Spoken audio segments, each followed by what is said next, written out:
Welcome to High Gluttony. I'm Gretchen.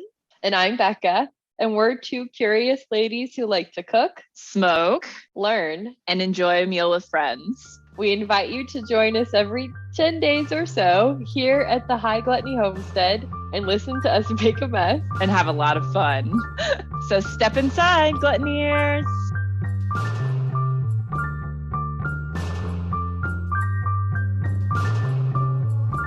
Hello, Becca. Hello, Gretchen. We are already moving fast. We're just hitting the ground running. We are still in Marcella mode, and we are making her carrot cake, which of course has some very interesting things about it. And we're going to do things a little bit differently today. And since this cake has a bake time of about an hour, we're going to try to get it going and get it in the oven and then sit down and share all of the very exciting things on our mind. But what are we drinking first? So you found the cutest drink imaginable for what we were doing, because I suggested doing a carrot cocktail. And guess what, everyone? There's something called a bunny, Bunny, Mary, instead of a Bloody Mary. And it includes vodka or any other neutral liquor, carrot juice, honey syrup, lemon juice, caper juice, crystal hot sauce, and parsley for garnish if you like. But we know Becca is definitely not going anywhere near that. And I hate garnishing shit, so I didn't do that either. We did rim our glasses. Naked glasses. We did rim with pimento salt just to give a little fun texture around the top there. We're both really enjoying this. I like this twist on the Bloody Mary genre. Yeah, the carrot juice adds a little sweetness. And then that pimento salt is just salt, smoked sweet paprika, which I had smoked or sweet. So I just did a little of both, and then some cayenne. So it's got a little spice on that rim, but then the drink itself it's just sweet enough. We added Worcestershire. Thank you. We added that too. But it's delightful. So carrot themed today. And we have started a couple of things, but we're gonna pick up with the important bits. And so our ingredients today are going to be 9 ounces of unpeeled almonds. We use unsalted, unroasted. And then 1 cup plus 2 tablespoons of sugar, 9 ounces of peeled carrots cut into 1-inch pieces, 4 ounces of ladyfingers. Ooh, ladyfingers. Crisped in a 325-degree oven for 20 minutes. We both bought our ladyfingers, so we did not bake those. 2.5 teaspoons baking powder, 1 tablespoon amaretto or another nutty liqueur, 1/4 teaspoon salt, and 4 large eggs with the yolk separated from the egg whites. And then once the cake's done, we're going to make some whipped cream with heavy cream and a teeny bit of sugar. Yes. As I noted, it's the barest whisper because it's 1 cup of heavy cream and a teaspoon of sugar. Teeny tiny teaspoon. So what are we doing with all those ingredients? Well, just to mention our special equipment for this episode, this is going to require a food processor or blender. I used a food processor. Becca used a blender. A 10-inch springform pan is helpful, but not essential. And we'll get into variations on that a little bit later. And then a hand mixer or a stand mixer, but we're both going to use our hand mixers today because it's just for a small amount of ingredients. Much easier to use than the stand mixer. And then our steps for this recipe. So this is the high level steps. We're going to chop the almonds and sugar together in the food processor or blender, and then dump that into a bowl. Then chop up the carrots very fine, add that to the bowl and mix.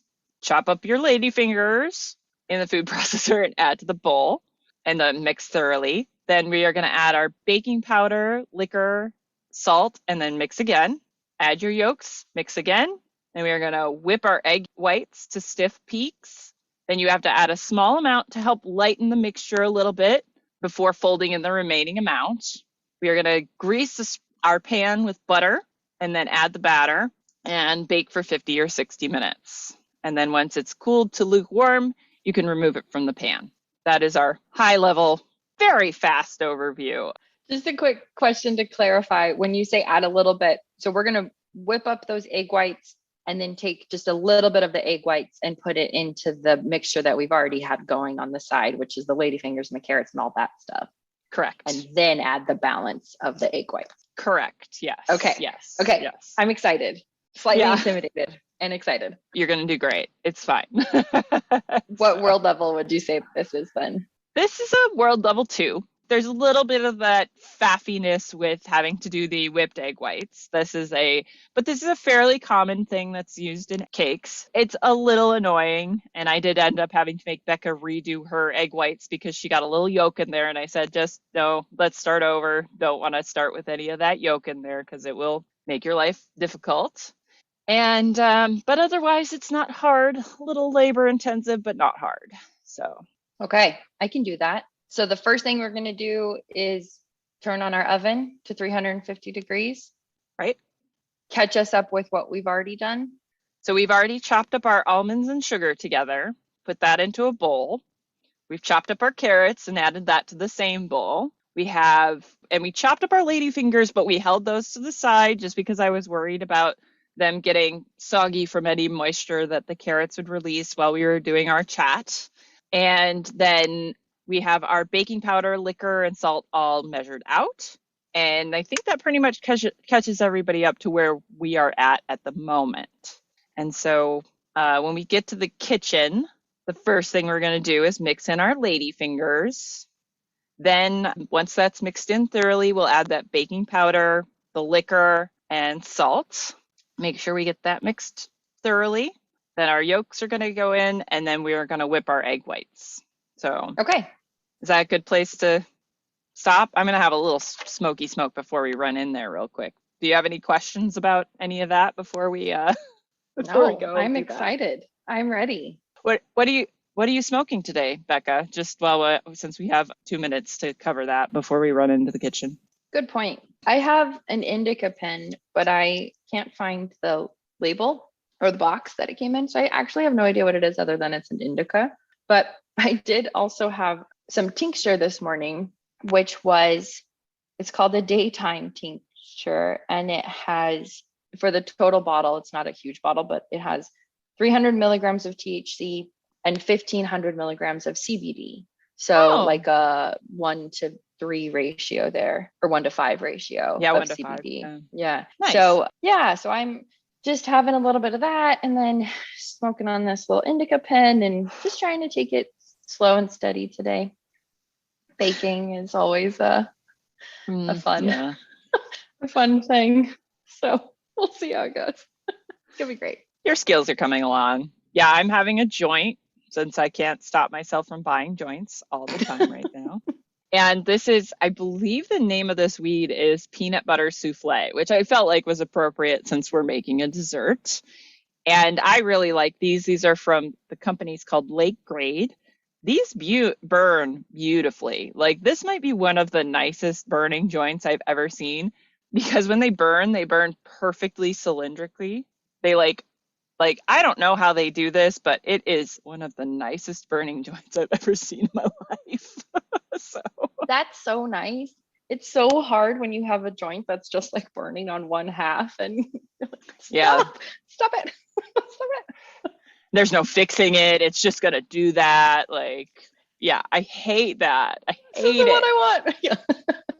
So yeah, like I mean, in this, like, so you can see already, like it's burned like maybe a quarter of an inch at the top.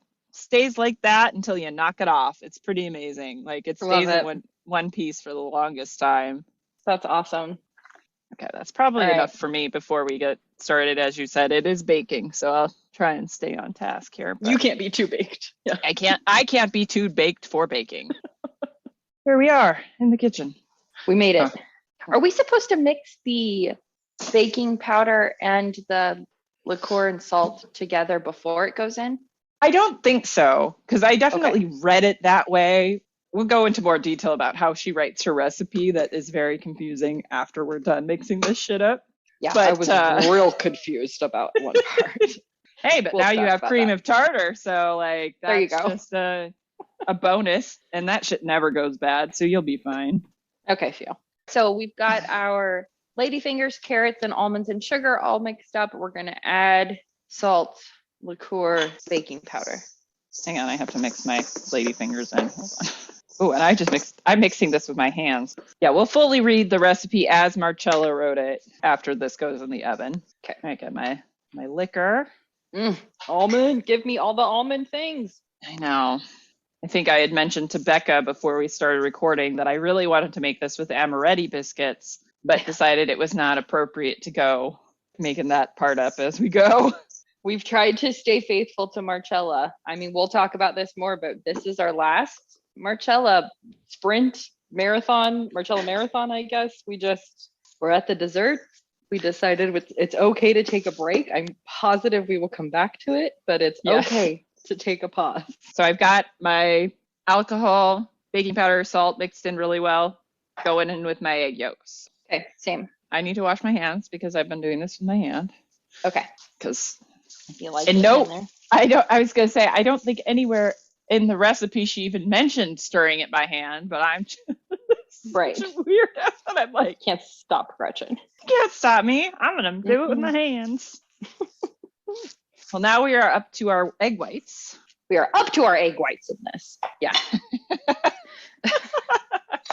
I love that. So we mix them into fluffy peaks, stiff peaks. Yes, we're going to whip them. We're going to whip them into stiff peaks. Yes. We're not mixing. Got it. Okay. We need more oomph than mixing is going to give us. Okay. So we need that aggressive whip. Yeah, a firm handshake, not a limp little fishy shake. No limp noodles here, no. Yeah. Ready to whip it? Ready.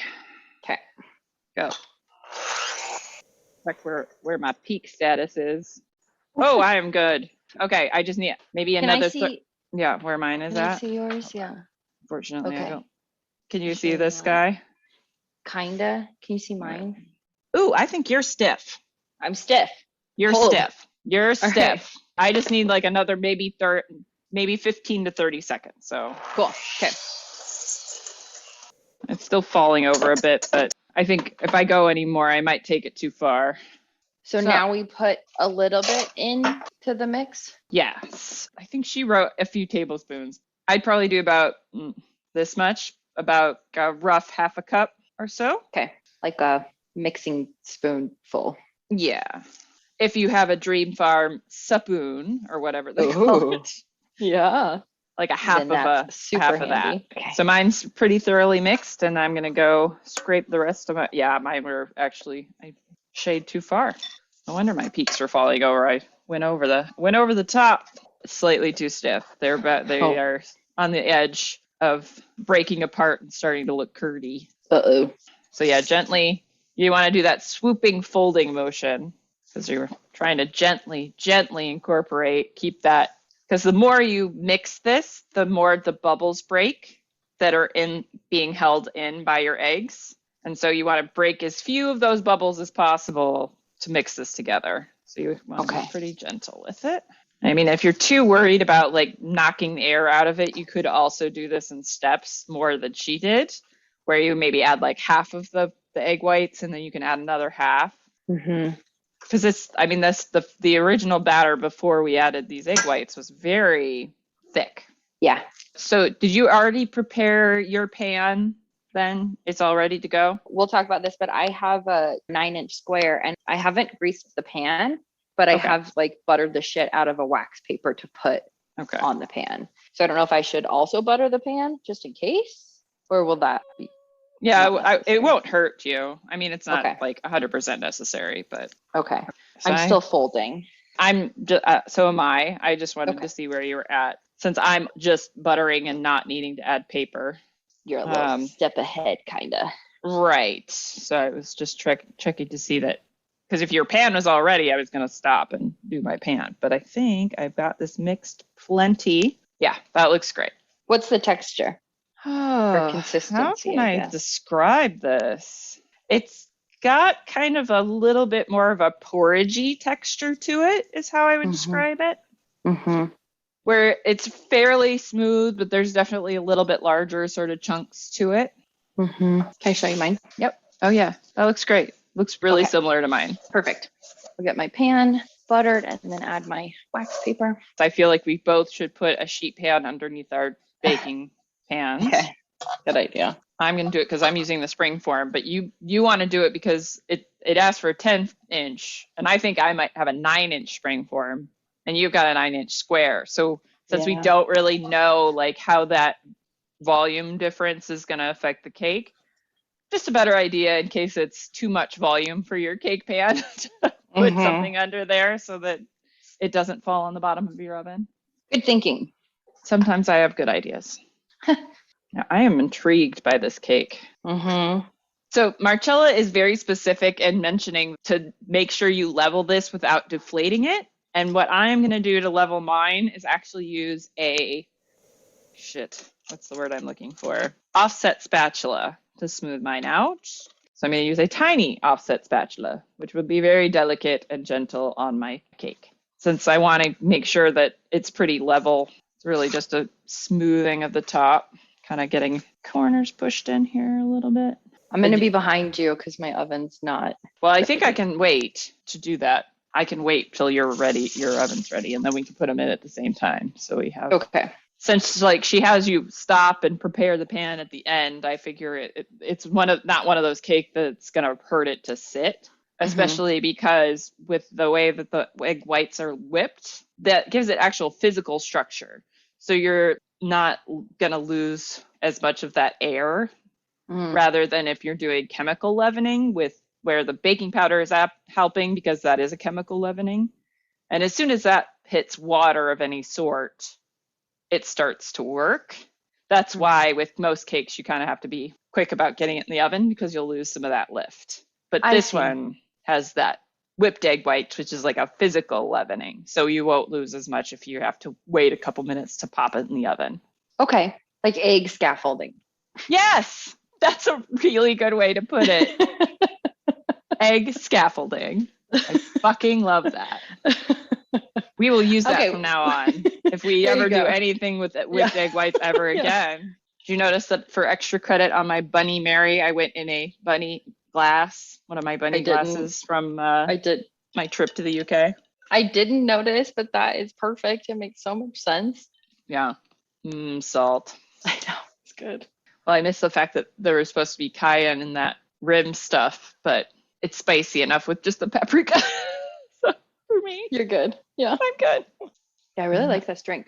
Me too. I mean, I thought I might like it, but I really like it. Yeah, and it has a couple of ingredients, but a regular Bloody Mary has so many steps to make it. You just get like one of them. I've been wanting more Bloody Marys, but I've been like lazy about it. So this is kind of a good, just like 5 ingredients and then move on.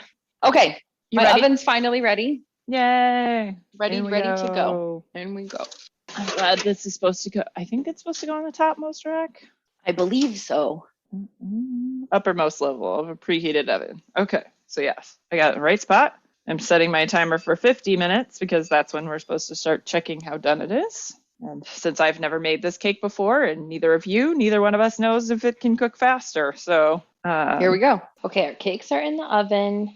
We are sitting back down and ready to listen from Marcella's book. Take us away, Gretchen. The torta di carote. The outstanding features of this butterless, flourless, asterisk on the flourless, carrot cake are in its consistency. Firm but not leaden, satisfyingly chewy yet moist. Its flavor, nutty, aromatic, and fresh. 6 to 8 portions. 9 ounces shelled, unpeeled almonds. 1 cup plus 2 tablespoons granulated sugar. 9 ounces of carrots peeled and cut up into 1-inch pieces. 1/4 pound ladyfingers made crisp in a 325-degree oven for 20 minutes. 1 teaspoon cream of tartar, sold by drugstores as potassium bitrate, mixed with 1.5 teaspoons of bicarbonate of soda or 2.5 teaspoons of baking powder. 1 tablespoon amaretto liquor, 1/4 teaspoon of salt, 4 large eggs separated, a 10-inch springform pan, 1 tablespoon of butter for greasing the pan, whipped cream topping made from 1 cup of heavy cream, and 1 teaspoon of granulated sugar. optional. What's a ladyfinger? So a ladyfinger is a type of cookie. And as you might imagine, it's a long, thin cookie. It's supposed to look like a lady's finger. Or a finger. Yeah. Very interesting. That's lady. Yeah. I think that really is attributed to the fact that it's a light, delicate style of cookie. So it's much more like akin to a meringue. Widely available in most grocery stores. So I don't know anybody that's like, I need to make ladyfingers at home. But I might be that person at some point. You and Marcella. Yeah. Yeah. So when she says made crisp in a 325-degree oven, that's usually going to refer to like ladyfingers that are maybe either soft ladyfingers or if you've made them yourself. Most commercially available ladyfingers are quite crispy, so they don't really need that treatment. And I think like when this book was written in the 1980s, that wouldn't have been the case necessarily. Because as far as I know, they're supposed to be almost spongy, but maybe I'm just kind of getting them intercrossed with Madeline's. So that might be part of my problem. Gotcha. So it's interesting because as you read, she says this is a flourless asterisk cake, but most recipes for ladyfingers include flour. I believe so. They usually will have some sort of dry ingredient like that to give them a little more structure. So do you think she's using ladyfingers instead of just like flour and sugar and stuff because of that texture? Probably. At this point, I have an idea of what the texture is going to be like for this cake, but I still am not 100% sure because I've never made one quite like this. Like I made things in this style, but they're usually made with flour, not cookies. Yeah. It's very interesting to see like a fresh vegetable, a cookie, and nuts as Yeah. your cake. The nuts especially, really any cake where you're using like a high percentage of nuts, you're going to use this, mix the egg yolk in and then whip your egg whites kind of leavening because those nuts are going to be really heavy. You need that egg scaffolding to hold up the cake in order to leaven it at all. This is very common for things that use a lot of nuts. I see. Okay. Ladyfingers are cookies and they serve a kind of to be determined purpose in this cake, but it's a unique way to approach a cake. Yes. Gretchen's never even seen this before. That was my first question. What's a ladyfinger? My second question is what is cream of tartar? And then I have a like B part of that question, which is that whole part about cream of tartar and baking soda and bicarbonate soda was extremely confusing to me. Gretchen had to like explain it to me several times and I had the book in front of me and I was like, no, what? This is what? She's using kind of some old terminology there. Cream of tartar, baking soda, and baking powder are basically the three things we're talking about in this ingredient list. Yes. Part. Yes. Okay. So we'll start with the cream of tartar. Cream of tartar is just powdered tartaric acid. So it's an acid, which is kind of weird that you call it cream. Yeah. Acid. Okay. pH scale. It's tartaric acid. There are like anti-caking agents and stuff, so I think that's why they use that term versus just calling it tartaric acid. Or I think is tartaric acid. Well, I'm going to get a little wrapped around the axle as far as the pronunciation of that. But so cream of tartar is an acid. Mm-hmm. We're going to talk about baking powder because this is where Becca got confused because she thought this was like the cream of tartar was important, but like if you don't understand what baking powder is, that really affects like how you understand this, how to read this particular ingredient section. And so baking powder is sort of the shortcut where it's already mixed together an activator of your bicarbonate of soda with something else. So that tartaric acid. Can I take a guess at what I think? If you want to, say what you're going to say. Okay. So the way that I read that was you had to have cream of tartar and then you mixed that with either baking soda or baking powder. But in actuality, you just need baking. Oh my God, I have to get the book because I'm confusing myself. But you need just baking powder, or you need cream of tartar and baking soda, because the baking soda needs an activator. Yes. But the baking powder has it built in. So I didn't understand the difference between those two. So I assumed you got to have cream of tartar. I keep saying tartar. And then you mix that with either baking soda or baking powder. And Gretchen was like, no, you don't need cream of tartar. I was like, no, what? That's what it says. She wrote it in a really confusing way where, yeah, I could definitely see, because there was another, we'll get to the other part that I was like, why did you write this way? This is very confusing. I also got really annoyed because she switched from ounces from the almonds and the carrots to a quarter of a pound of ladyfingers. Yeah. And I was like, why? Why would you switch weights, like weight styles? But when you kind of understand that she didn't actually, like, for the most part, she didn't write her recipes. She just made stuff, and somebody sat in the kitchen with her and actually like wrote these for her. So she's just talking and having somebody that transcribes, kind of. Yeah, that's how she wrote all of these recipes, is that she didn't necessarily like write them down. Somebody else was with her in the kitchen writing stuff down. It makes more sense when you know that, but I was also very annoyed by the switching of, I was like, but where was the editor? Where was the editor of this cookbook? So. Where's my conversions to all ounces? Come on, people. Come on. Right. Yeah, make the recipe work for me. But that does help clarify. So the cream of tartar is an acid that doesn't that baking soda would need, but right. Baking powder is like, I'm good. I got my whole shit together over here by myself. Yes. Okay. Yes. Okay. If you ever look at the back of the label, because I did this today to make sure I was like remembering all this quickly, but I was expecting it to have like an acid-based ingredient, and so like how you make baking powder is you add some sort of acid or activator to baking soda. So bicarbonate of soda equals baking soda. They're the same fucking thing. Okay. So one, that was confusing. Right. Before we even got anywhere else, that was that naming convention was confusing. So you kind of need to understand, which is like, again, part of this is that she wrote this book in the 1980s. So like baking powder was widely fucking available at that point. So I don't know if like she wrote this as like sort of trying to explain, or just that she's just used to doing it with the cream of tartar and baking soda.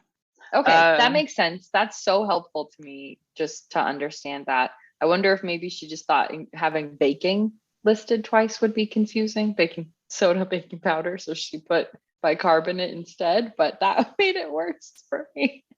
I think older generations are more familiar seeing it as bicarbonate of soda, because it would have been something that you could have like bought at a pharmacy. Like they would sell it as like, because here's my other life-saving tip, because I actually had a boyfriend tell me this once, is that, and he was like, oh God, I have really bad heartburn, but I have no antacid like tablets with me. And I said, just drink some baking soda, because it neutralizes the acid. Like that's how it works. And that produces carbon dioxide. You get a little burpy, but like it helps take down that acid reflux a little bit. So if you're ever in a pinch and out of your Tums, you can just, it'll be really unpleasant to drink, but you'll feel better. So interesting. Okay. Gretchen's life-saving tips. Yeah, really. I get bad acid reflux, so that is good to know. In a pinch. In a pinch. Yeah. Like I would not just be like, do it. Like, I'm like, no, Tums are definitely like way easier to deal with than like drinking straight baking soda. That's like, I hate any of those toothpastes that have baking soda in them. Like I can't even use those things. My grandma used to just use baking soda and like water. Yeah. I know. Yeah. Those were my questions. And then I think you were going to read the steps officially. Yes. Marcella guided steps. Yes. Step 1, turn on the oven to 350 degrees. Important. Very important. Remember to turn on your oven. Put the almonds and sugar into a food processor or a blender and chop very fine. Transfer to a mixing bowl large enough to accommodate later all the other ingredients. Step 3, Chop the carrots as fine as possible in a food processor or blender and add to the bowl, mixing them with the almonds. Step 4. Break up the ladyfingers into small pieces and chop them in the food processor or blender until very fine. So I guess mine are okay. I was thinking I'd chop them too fine, but they're probably fine. Then mix with the other ingredients in the bowl. Step 5. Add the baking powder together with the liquor and the salt and mix thoroughly. Step 7. In a separate bowl, mix the mix the egg yolks with the other ingredients in the bowl. I skipped step 6. On to step 7. In a separate bowl, beat the egg whites until they form stiff peaks. Take 1 to 2 tablespoons or slightly more, depending on if you feel like following directions or feel like doing whatever the fuck you feel like doing, of the beaten egg white, and then mix it into the cake batter in the bowl to soften it a bit, because it will be dense. Then fold in the remaining egg whites gently. Step number 8, grease the bottom of the springform pan with butter. Oh, I've greased all of the springform pan. Whoops. Every centimeter. Also, notice it's not really a butterless recipe. It is definitely got a tablespoon of butter in there. Yeah, quite deceptive. You can't say flourless and butterless if you're using flour. Butter. And pour in the batter, leaving it without pressing it. Note, if you are not using a springform pan, line the cake pan with buttered wax paper before pouring in the batter. This will make it easier to remove the cake when baked. Step 9. Place the pan in the uppermost level of a preheated oven and bake for 50 to 60 minutes. Begin checking for doneness after 50 minutes by inserting a knife into the cake. When the knife comes out clean, the cake is done. Step 10. When the cake is lukewarm, remove from the pan. Serve at room temperature with whipped cream if desired. If it is not consumed the same day, wrap the cake, when completely cooled, in aluminum foil. It will keep for a week without refrigeration. That's it. Like we said, it's not too complicated, but it does just take a little extra work on each step, like peeling the carrots and all those little things that add up. Yeah, but we should know in a little bit whether or not that's all essential. Yeah, totally. So did you want to read Marcella's take on carrots from Ingrediente? Yes, definitely. I'm super excited. I haven't read it because I love being surprised by what she says with you because she's so funny. I didn't read it in advance. But yes, this is Marcella's thoughts on carrots from the Ingrediente book. Carrots are the least problematic vegetable to buy, store, prep, and cook.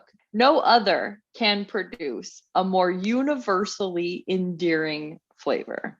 A generous handful of chopped carrots, slowly sautéed, provides the sweet foundation of a bolognese sauce or a base on which to rest the step-by-step assemblage of a classic minestrone's many vegetables. When serving them entirely on their own, I am fond of slicing them into thin rounds and braising them slowly in butter in a broad skillet with just enough water replenished tablespoon by tablespoon to keep the cooking going without ever turning them until they become wrinkled and colored a dark orange brown. I like this recipe. Might have to do this. That sounds so good.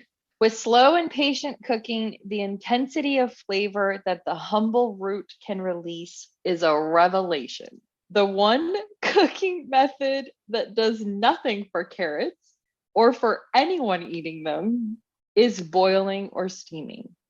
Water can be most unkind to carrots. She's not wrong, because most of the nutrients in carrots are water soluble, except for, I think, beta carotene is more fat soluble. So actually you get more uptake of the beta carotene if you cook it with oil or something. I think we talked about that when we talked about carrots before, or if not, it's worth repeating. We're saying it now. Yeah. Yeah. Or saying it for the first time on the podcast. But she's not wrong. I like that, like, texturally. She's like, no, just no. Don't steam those poor carrots. I'm like, oh, yeah. Okay. Not even steaming. All right. I love how frank she is. Just the one method that does nothing for carrots or for anyone eating them. Like, how dare you? She's so how dare you. I love it. I know. It's great. Buy carrots that are brightly colored, smooth of skin, firm, not limp, and sound, not cracked. I prefer medium-sized carrots to overly large, which are doughy and not as sweet. If the tops are still on, you can easily judge their freshness. You may want to use the tops. I do not, but even if you do, cut them off before stowing the carrots in the refrigerator. Otherwise, they will drain away moisture from the root. This is all true. Cannot argue with any of that. She's right on the money. But you may want to use the tops. I do not. I mean, I am intrigued by people because I've seen recipes for carrot top pesto and I find it very intriguing, but I always just end up giving them to my rabbits because my rabbits like them so much. So I'm like, I don't need to do that. No, you don't need to test it out if something loves it as it is. Yeah. Yeah.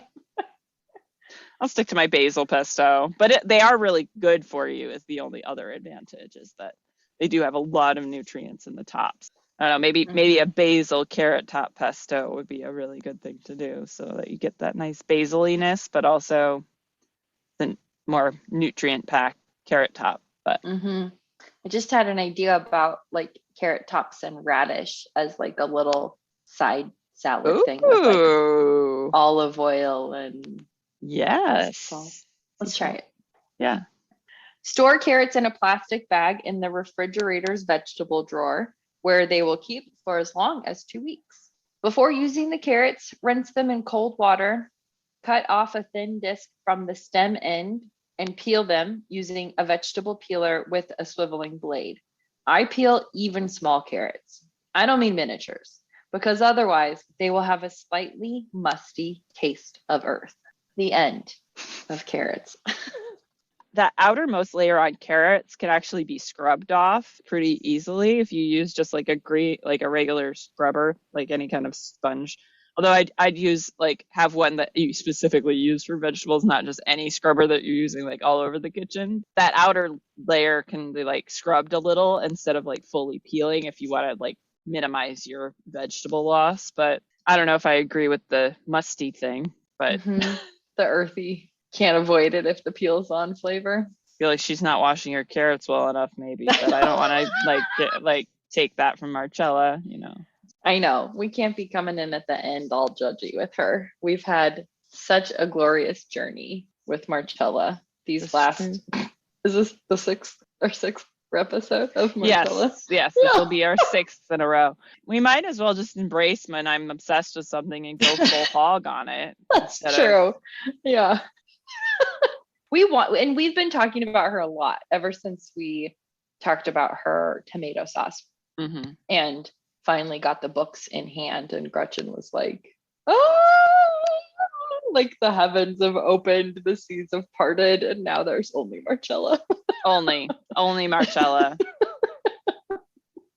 It really funnels into my deep love of Italian food. I think that's a lot of what's going on with that. Totally. And she educates, which we love. Yes.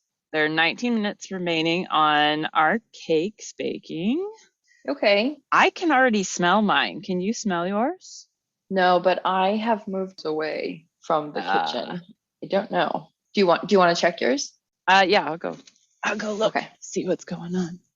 I'm wondering if some of it has gone over the top and gone on the sheet pan because it smells so done. Oh, it's definitely very toasty on the top. Oh, it's pretty. Any boilage over? Nope. Okay. It did rise, it's risen so that, it definitely has risen at least another inch from where it was.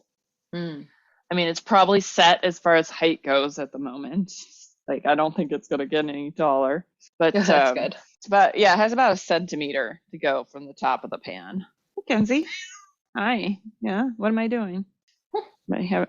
I'm just adjusting my shirt, you weirdo. We haven't had a Kenzie visit in a while. One of the kitties at Gretchen's house. You just feeling vocal today? Got thoughts on your mind? Oh, sorry. Yeah. Didn't mean to interrupt. What do you want? You want to go out? Let's see. So did we have anything else we wanted to cover? Well, I didn't. Do you have final thoughts on Marcella? as we wait for our carrot cake to bake and we close out our Marcella month series. Months and months. I love Marcella. I can't really say that these are my final thoughts because we will definitely come back to her over and over. And I know I will be like, there is a veal with hazelnuts and balsamic recipe I want to take on. You've already made her fig gelato, which we've not talked about at all. Yeah, so I made to catch us up on that sometime. Technically, I made peach gelato, but I used the fig recipe, not realizing she has a whole fucking section of gelatos. We definitely need to make her gelatos because she's got, like, her recipes are even easier than doing fleur de lis. Yes, please. I know Becca wants something that's easier than fleur de lis, so. Yeah, which is hard to come by, like you said. It's like 2 steps. Yeah, I really like the gelato recipes, but it was very good. So I will definitely do it again. And it was really easy. That's another advantage. I like it. I think it's inspiring to me that you're so surprised, I guess, by some, like, it's very cool to, like, so much about cooking. You have so much technical experience or technical knowledge and actual experience. And it's fun for me when you have like a new learning or a new approach or something. And so it's been really cool for me to like see that happening, because when I first learned about her tomato sauce, for me it was super appealing because 1, it's like 3 ingredients, right, and 2, the onions don't stay a part of the final dish, so it was like super win-win. And her simplicity was always super appealing to me. And I've, even when we've been doing this like kind of deeper dive into her Italian kitchen book, I've still sought out the more simple recipes. And so for me, it's easy to think and make assumptions that she's just putting out very simple recipes. But then you're ready to take on these like uber complicated 20 steps, and you have such like passion and enthusiasm for it that it's just cool to me to see how wide her audience can be and how approachable or how complicated the Marcella journey can be for everybody. It's like a choose your own adventure. Like, you can seek out things that are literally 2 steps, or you can seek out these like very layered, multi-step, complicated recipes. And I find it so universally appealing. I'm just like in love with her approach to food and cooking.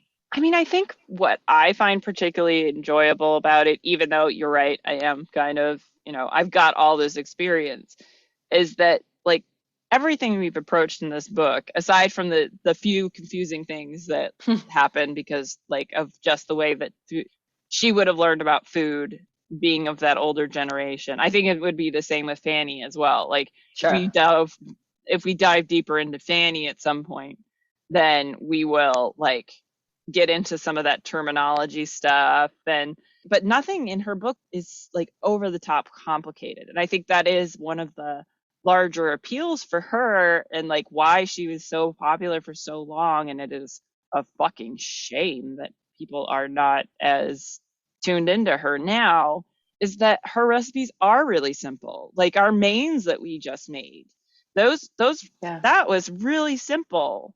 I mean, technically we were talking about fish course and a meat course, so it's not really like mains like we think of it as in this country. Mm-hmm. But that's a discussion. That's a whole different thing. Yeah. Yeah. We've already gotten into that. But she is so good at breaking it down so that it is understandable for people. And like she does have just I'm looking at clean ingredients. I'm looking for that good quality. It's all about the quality.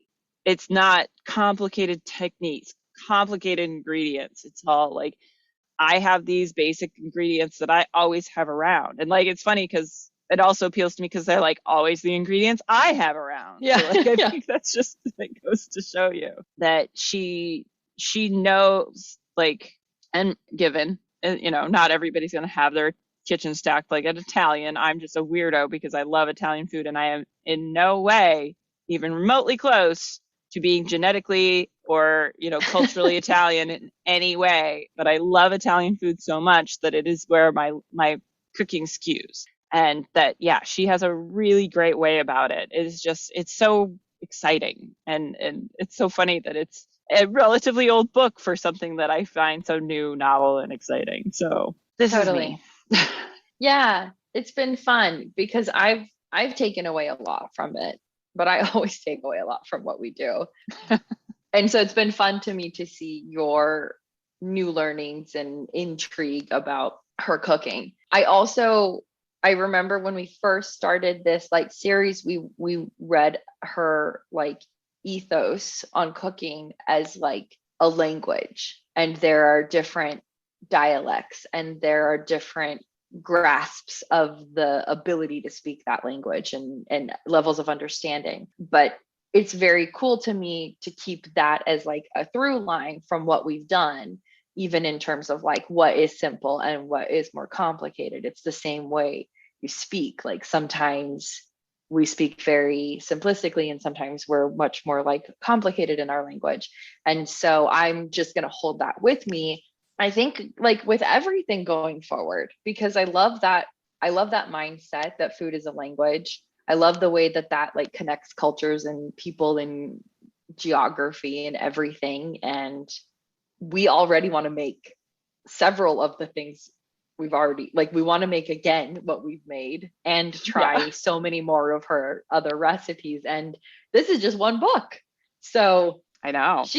I like say this casually and I also say this heavily, but like she's really changed my thoughts about cooking and the way that I like want to cook and the way I want to entertain and present food. And it's been awesome. Yeah. Well, that's great. I'm so excited. I'm so glad we did this. I know, me too. It's always so fun, but there's something about Marcella that really speaks to us. And it's cool because I think it speaks to us in very different ways, or she does. Yeah. And that's what's cool too. Okay, we have 7 minutes left on the timer. All right, let's go. I can smell mine now. So we're getting closer. We're getting close. I wonder if that difference in smell is just because I already had my oven on and you did not. Maybe. So mine was just had a little bit more heat behind it. And whereas, it's like, not like you threw it in first thing while it was cold, but still. Yeah, a little delayed in the heat, in the like heat everywhere situation. Exactly. Okay. My top is a little browned. I think I might be done. I was almost tempted to check it the last time. The thing is that you've got the carrots that are providing sugar, you've got nuts, you've got quite a few different things that are contributing to that caramelization on top. So I think that's why it browns very easily. But I don't think it would harm anything if we wanted to give it a poke. I might rotate mine. It looks like turn around. The back half is not as brown. Yeah, exactly. Thank you. What are words? I'm gonna pop mine out, set it up top. Mine is very brown. I think mine's almost, I'm very tempted to think mine's done. Oh, it is done. It's done. I mean, I have a slight bit of crumb still on there, but. Okay, I'm gonna go a little longer. Okay, mine's done too. Our cakes have cooled. We're ready to taste. And mine is a very dark, nutty brown. That's delicious. Don't know how I feel about the texture though. Really? I'll be interested to see how I feel about tomorrow. Yours looks really nice. I like the texture of yours. Like it looks like you have some like larger chunks. Mine's pretty well homogeneous. Like so banana bready. Yeah, mine's super light. It's squishy. It's real fluffy. And it's got really nice chunks still of carrot and nut. And it's really, really good. Yeah, maybe I shouldn't have ground mine down quite so far. But flavor-wise, I like it. And it may be a whole different animal tomorrow. So I'll be interested to see what it's like tomorrow and the next day and the next day. I kind of want to put melted butter on it or the whipped cream, which we didn't do. We're just tasting the cake on its own. But I did use the granulated caramel. So I wonder if that has something to do with why it's so brown. Number one. It is eggy to me a little bit. It's got a lot of egg. It does. Overall, I really like it though. I do think I'd like to try it with the amaretti biscuits though, just to see. More almondy. And then it actually would be truly flourless because I think even the ones I got this last time don't have any flour in them. They're just almond. So Yeah. Well, I wonder too, because we both did store-bought ladyfingers. So I wonder if we'd made from scratch ladyfingers, if that would have changed it. Mm-hmm. Probably. Yeah. And yeah, it's a little bit too eggy for me. It's really good though, in terms of like a carrot cake. Like, I don't know if I'd make it again if I want carrot cake, but it's nice to have something that you can still taste like the carrots and the nuts, and it's not just like lost in the flour and sugar and sweetness of a cake. Like, yeah, it's a whole flavor experience versus just like, this is sweet. This is chocolatey. I think maybe that's why it's so hard. Like with something like this, where it's like chocolate or hazelnut or something, like it might hide more of that eggy flavor for you. To me, I can tell it's more of a texture than a flavor necessarily. But I like it. I do too. I'm glad we did it.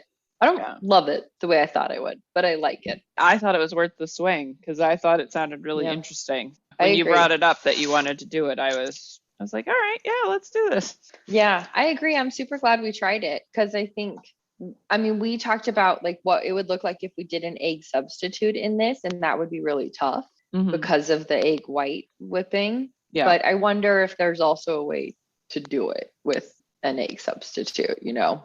Well, so there's aquafaba, which is the chickpea juice. People use applesauce a lot. Yeah, but that's not, I was like, I don't think you can whip apple juice or applesauce. I don't know if you can whip, but maybe you could because pectin would be the part that's doing most of the structural integrity part of that. So, and I'm not sure if you can whip pectin, but it's an interesting idea. So mostly I'm just over here going, hadn't thought of that before. New experiment. New thoughts, new ideas. Well, I think if you're a person who loves carrot cake, this is a fun approach. Or maybe if you're someone that doesn't like traditional carrot cake, because the traditional carrot cake, in my moderate amount of experience with it, involves a much denser formula. Like which I love. I love that dense cake with cream cheese frosting. Like, where you're not tasting much. So that's why this is a nice spin to that. But it definitely highlights the carrot. Yeah. Oh. The carrot is alive in the carrot cake. For once. For real. For real for once.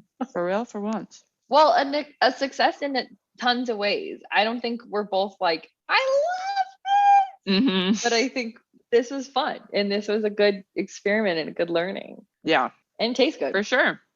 Yeah. So next time when we do a Genoise sponge, you'll be ready to do it. So. Yes. Tell me what that is. I'm ready.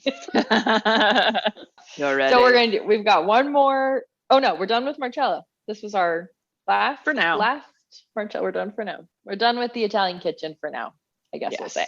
Yeah. We'll never be done with Marcella. She's in our soul. Yes.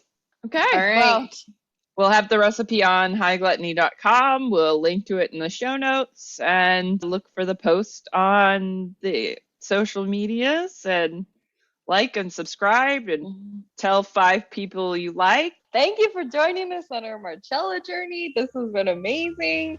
We don't know what we're going to do next, so stay tuned and off we go. Off we go. Woo! And do some flamenco. Yeah.